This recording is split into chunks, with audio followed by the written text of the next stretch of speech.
I came across with the band when the new album still hadn't been released, and after a few solid listens to both of them, I think that I more like the first one, but the second one has something special and charming in it. Hello there, I'm Anthony, and today we are gonna talk about Harbour Century. Eunuchs is a four-piece band from Australia which plays very avant-garde rock, I would say, but it's definitely not the weirdest thing I have ever listened to.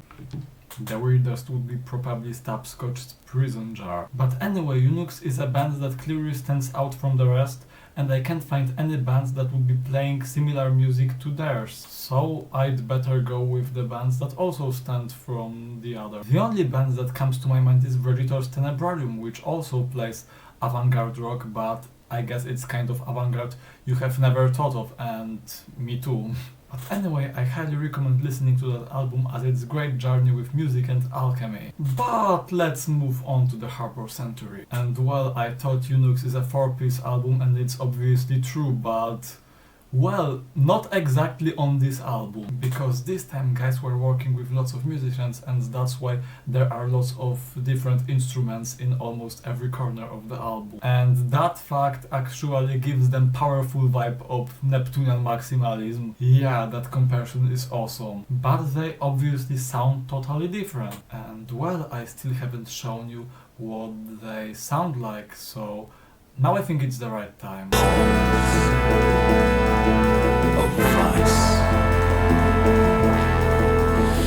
But don't think the whole song is so cool. Well, face what genius lingers, Colossus vanquished with the lift of the finger. However, the whole album is rather calmer than wilder, and that's why I like the previous one a little more. Because when these guys play more aggressive parts, they play it just beautifully. Mark my words, you will heal later. And the second track begins with some nice wind instruments.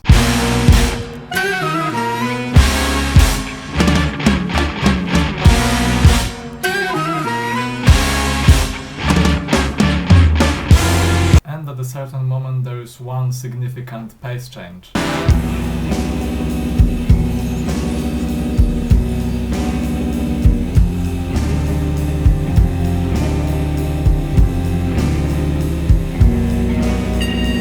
The whole album is actually filled with some small pace changes, but with greater emphasis on slower structures. And track number 4 contains one of the most enjoyable parts on the album, because it's a surf rock part with some sounds that remind me of circus or something like that.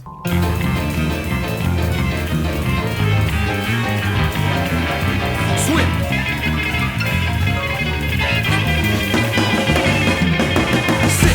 The whole album is actually nautically themed, so I think it did a great job here with reference to the topic. The next song delivers us some more jazzy stuff. It's cool in the morning, speckled light whips upon the old beast divine.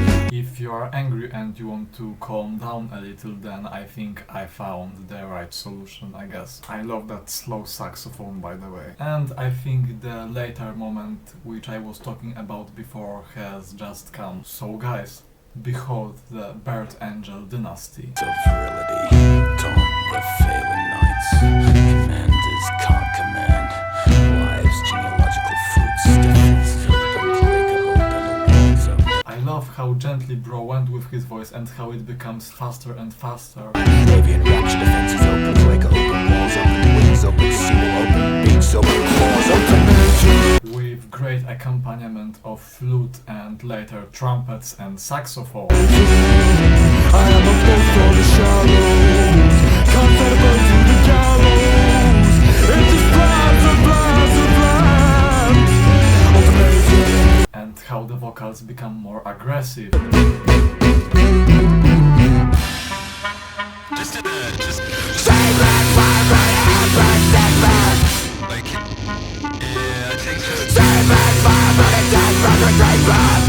And the whole track is so intense and dynamic that I fall in love with it after just a few seconds. And I would like to tell something about the last track. as it's pretty long compared to the previous ones. Mister, they squeal. My mother, she's sick. And it's definitely the calmest song on the album, but not without some aggressive parts. More precisely the two ones, in the middle and at the end. Finish! I didn't start! Somewhere to pull my star! I'm on the polar tide! I love the lights, I love the city night, I love the century, I love the age, I love the gold! I love the jade, I love the horses, I love the chance, I love the VIP! I love the one just telling time to the women! And my final thought after listening to this album is that it's definitely the most addictive thing I have listened in 2024 so far. If I had to point out something strange about the album, then guys released 7 songs out of 9 before the official release date, but I didn't listen to any of them before album release, so I had new great 9 tracks. And I got to know that guys played some shows with a free entrance, so people in Sydney are lucky to have such great band next to doors and they don't even have to pay for this. And that's pretty strange because I think that guys deserve lots of money from this album. So I encourage you all, if you don't have to pay so much for shipping, then please buy their merch and the LPs that are left in stock. And now I would like to thank you all for watching this video and obviously say cheers to the guys who cooked this amazing album, and I will remind that I would be grateful for all kind of support, and bye, see you in next reviews.